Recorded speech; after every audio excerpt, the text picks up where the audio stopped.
So, yes, morning. Can you tell I'm having a little bit slow start this morning? So today, I wanted to talk about habits, something I've been thinking about a bunch, because it's the new year and a lot of us are wanting to do new things and wanting to break out of some bad habits, get into some good habits and all that jazz. And one of the things I have found very useful in this conversation, hold on, why is my pen not drawing? Pen, why you no draw? That is very strange. Let's see if we just kick off another one. Oh, there we go. Okay, there we go. That one just decided it didn't want to.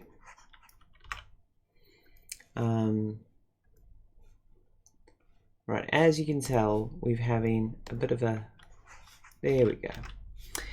So the key element I find, or one of the most useful things I found, that's been referenced in multiple books I've read on the topic and has been referenced in game design in a bunch of places, is a thing called environment design. And I want to start off with potentially one of my favorite modern counterexamples to the whole concept, and that is the TV. Right. So prior to the invention of the television, or rather the commodification of the television, where it was in everyone's homes, lounges were designed very, very differently. They tended to be, so the key features in a lounge tended to be a center table. So people would often have furniture and stuff around a center-ish table, usually because this was used to, place tea or cards or various bits. It was just useful to have a table in. Or sometimes the home would be designed around a fireplace. Oh dear, this is a really big brush. Be designed around a fireplace where you've got the central fire, and you've got the armchair, and you've got the sofa and whatnot. These were some common designs. Another common design of lounges that you would see is you would see sort of the bay window design, or the French window design, and you would see the sort of sofas around there, and it was designed to sort of maximize light. So interior design had a bunch of different things around it. And what was typical when TVs were first introduced is they were box on wheels was the typical design. And because television channels, they didn't have recording technology, you could only really broadcast live. And so TV wasn't actually a 24/7 thing. And so you would have this box, and you would roll out this box when you needed to watch the television, and you would plug it in and such. As such, when television first sort of came out, the adoption of television in your habits and your environment was slower, because it was a thing to pull the television out. And what was much more common was the radio, because the radio had already been established in the environment. The radio tended to be quite heavy. It tended not to have wheels on it. Common design was the sort of big sort of half dome design and such for acoustics, and that was already quite central to the home, but it wasn't an auditory thing, so it was off to the side and such. However, in the modern home, most lounges are designed around the television, and most televisions are not off by default, they're on by default, which means the amount of effort it takes for you to sit down and turn on the television, and the entire room is equipped for it. This has led to people watching a shitload more TV, and it's no mistake this transition of removing the wheels, this transition to designing the home around the TV was a very intentional thing to get people to watch TV more.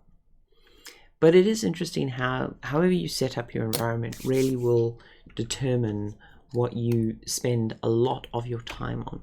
So with a lot of us wanting to get into better habits and wanting to do more things in the new year, habit design is really, really critical. Now, ironically, the first place I came around environment design in regards to behavioral details was actually in uni. There was a course on factories and production lines and designing for production lines. So designing for humans to be more efficient on production lines. So this was things like lowering shelves. It was very focused on sort of the human range of movement, right? Because we've got a very sort of predictable and comfortable range of movement. We know anything above sort of shoulder height. If you're doing any, it's easy to do quick picking from above shoulder height, but you don't ever want to do consistent motion above shoulder height. In fact, this is so actually critical that there's now exoskeletons that are testing out in factories because of how car workers have to constantly work underneath moving vehicles. But yeah, a lot of the habit design or environment design I was first introduced to was this sort of factory optimization design, and it was about picking, and it was about human dexterity, and the fact that based on how far apart stuff was would make a huge difference.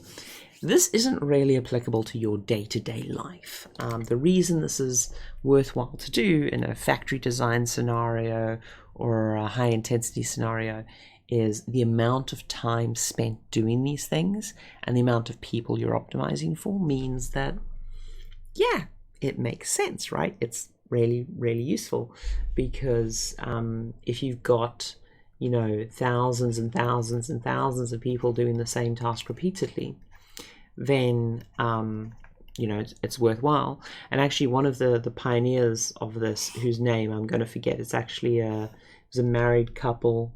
They had like 13 kids or 7 kids. They had a stupid number of kids, but they're actually credited with sort of a lot of the original design around this.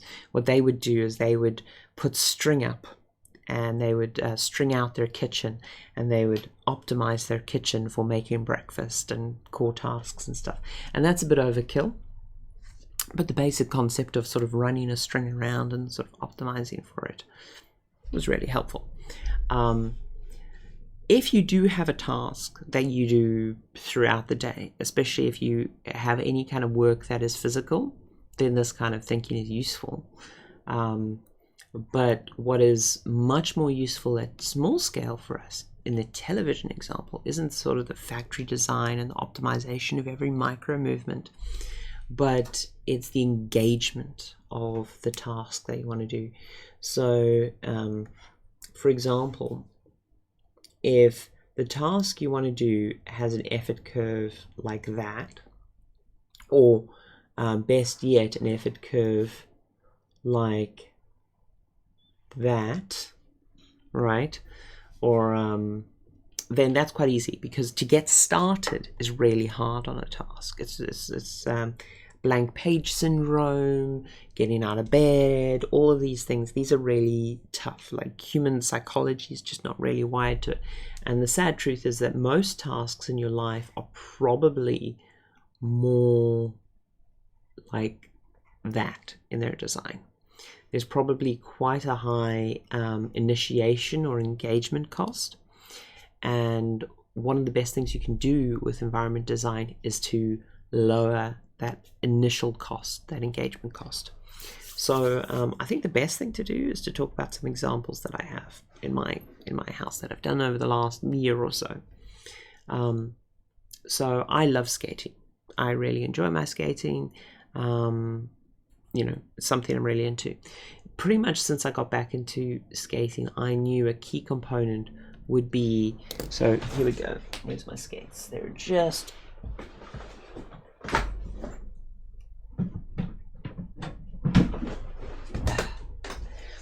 under my desk, and they're already on a carry handle to go, and I already have my wrist straps in the skates. So everything I need to skate is on the handle and it's good to go. And I know if I want to skate, it's just under my desk. I have to grab and go. And that's about as low as I can make the engagement, the initiation cost for skating. Like, obviously I have to put on my skates and I have to get going. But key factors were, initially I used a skate backpack. I still do sometimes, and I still have the skate backpack. It's sort of nudged in there. But my pads and everything would be in the skate backpack there, and I used to pad up more because I was getting back on skates for the first time.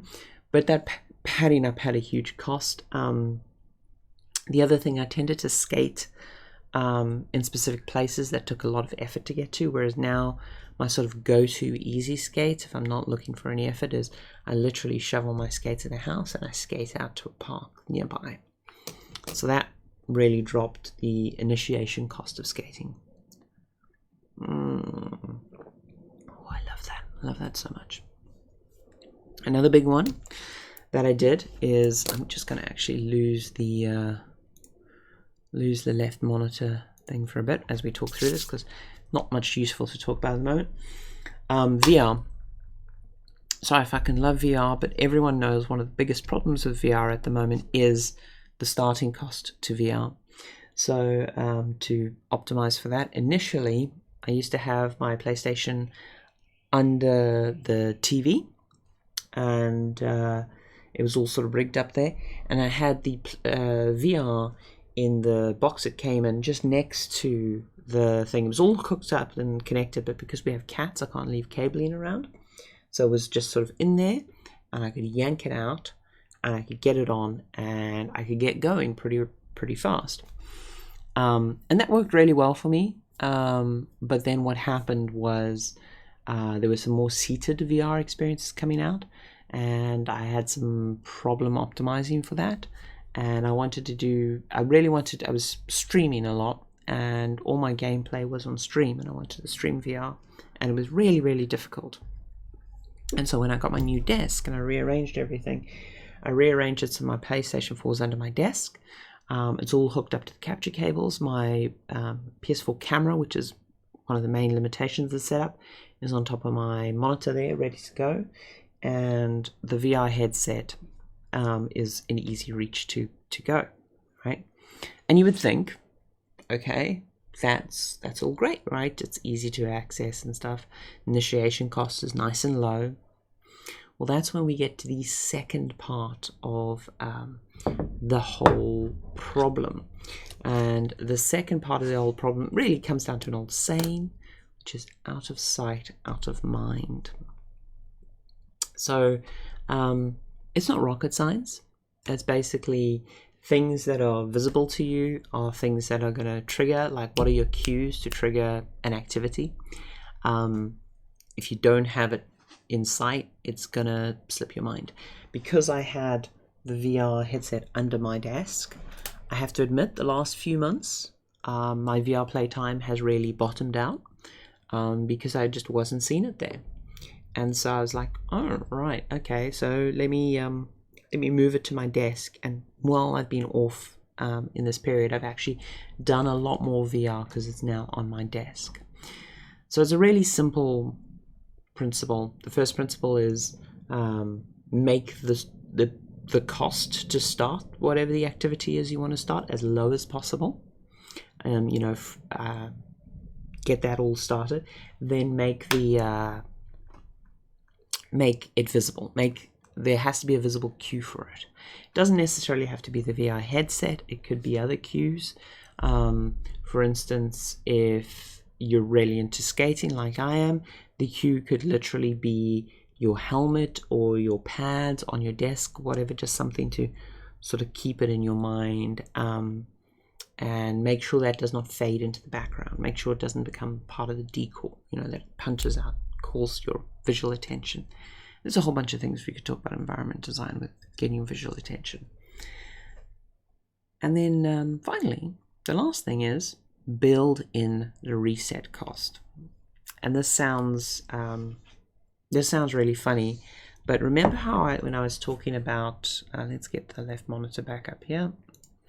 Remember when I was talking about those different graphs of how to engage with an activity? Brains. There we go. Different graphs. Remember how I said, in reality, most of your graphs are going to look like something like this. Well, by default, they're going to look something like this. If we lower the initiation cost, right? So we move it So you've got a nice slow initiation cost. Now we know that tasks are going to be bumpy, right? The other thing I'd say to you is finish with a bang. As in, like, it doesn't have to be a sharp drop off like that. It can be a little tail off. But a big part of this is build in the reset cost for the task as part of the task, right? So for instance, if there is something that when you are, I'm going to use skating as an example, if I go out on a skate and there is a cleanup or a post-action task, I make it part of the activity. So when I get home, I take off the skates, I make sure they're on the carabiner, and I make sure the pads are in there, and I shove them under my desk as much as possible. Because if I don't, what I've basically done is I've made the time to initiate the next task dependent on cleanup.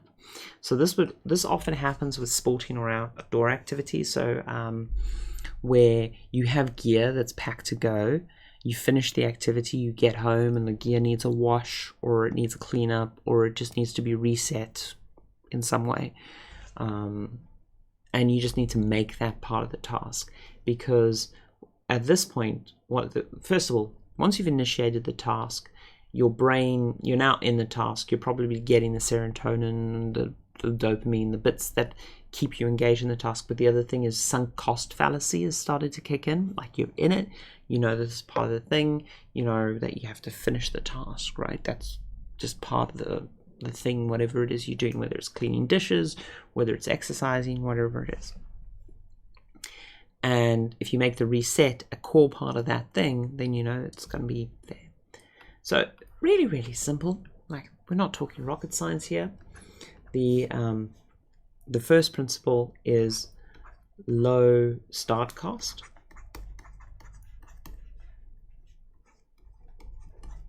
Second principle is keep in sight.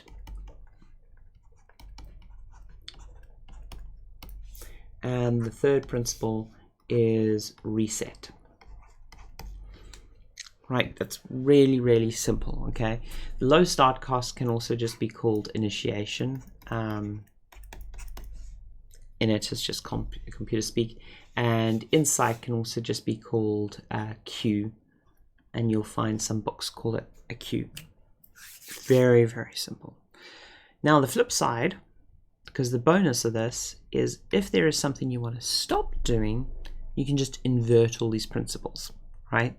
So if, for instance, you want to eat less candy, first thing is don't buy the candy. Don't have it in your house, right? Because if it's in your house, it's going to be easy to eat. If you need it in your house because whatever reason, or you just like having a stockpile in your house, first thing, put it high on a shelf. Put it in, I've even seen people put it in a box with a combination lock. That it sounds overkill, but like, it doesn't have to be a good lock. It can be one of the cheapest chips ones, but the idea is that you've got that initial frustration of fiddling with the lock. So if you want to avoid it, high start cost, right? So you want that frustration to start it. So just don't have the thing in the house. Put it in a hard to reach place. Get that there, right? Second thing is remove queues, right? So this is probably the hardest thing to do, because most of the bad habits we have are tied into some form of advertising. So good. Or we have bad associations with them. So for example, if food is probably one of the worst ones, in that you'll be slammed with food advertising. You will be hit with a whole bunch of scent cues to consume whatever it is you want to consume. And you may have pleasurable activities that you associate with the thing in question. So for example, if typically when you sit down to watch a TV show, you go and grab a snack or something like that, then that becomes part of the queue system. So you need to break that linkage, you need to break that queue up as much as possible. And then the final thing for the reset is kind of similar. It is still the reset, but what I actually like to say is there is a sort of alternative way of looking at this, which is reward. So you need to reset. So if you've got it, put it on a high shelf or whatever. Make sure whenever you indulge, you put it there and you get it all there. But the other way of thinking about this, the sort of flip way, is to reward yourself when you don't engage in the unhealthy activity, and to make sure that the activity itself never becomes a reward. So what am I talking about? Let us say you're concerned about, this is more habit design than environment design, so I don't want to get too far into it, but let's say that I keep on coming to eating because that was one of the ones that I struggled with, still do struggle with, is if you're trying to cut back on cake, you can never use cake as a reward because you're building it into your cue system and your life system there. You've got to think about how to encourage the behavior not to happen, right? So one of the things I do with rewards is whenever I don't do the thing that I don't want to do, I have a little checkbox where I reward it. So I actually literally have one in my phone where I'm like, I haven't purchased any snacks today, and there's a little checkbox, and that's an encouraging thing to me. But yes, let's get off the negative for now. So environment design. So we've already talked about keeping things in easy reach. We've already talked about keeping the start cost low and all that kind of stuff. What are some other bits and bobs you can do for your environment? As we get into 2020. Light, especially if you're in the northern hemisphere at the moment, you're going to be having a lot of trouble with lack of daylight. So if you can queue up if you can have a sad lamp or a day lamp or anything like that, like I've got a really bright lamp I turn on when I'm at the computer, that'll keep you engaged. And you can actually also really strongly use lighting cues to engage in certain activities. So for instance, one of the things that I know some people do, I used to do it, I don't do it anymore because I just don't do this at home anymore, is when I worked from home, I would have a different lighting setup with different colored lights to when I'm just at home relaxing. And the act of turning off those lights and switching those lights helped my brain just go, boom, there's a different sort of scenario for this. You can also use this to help you go to sleep. The lighting cue thing is really, really interesting. There's we've all heard about phone lights and blue lights near bedtime.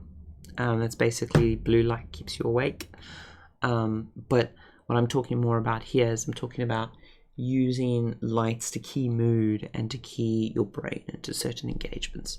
So for instance, if you have date night, breaking out a candle, that's immediately setting a mood and a tone using lighting.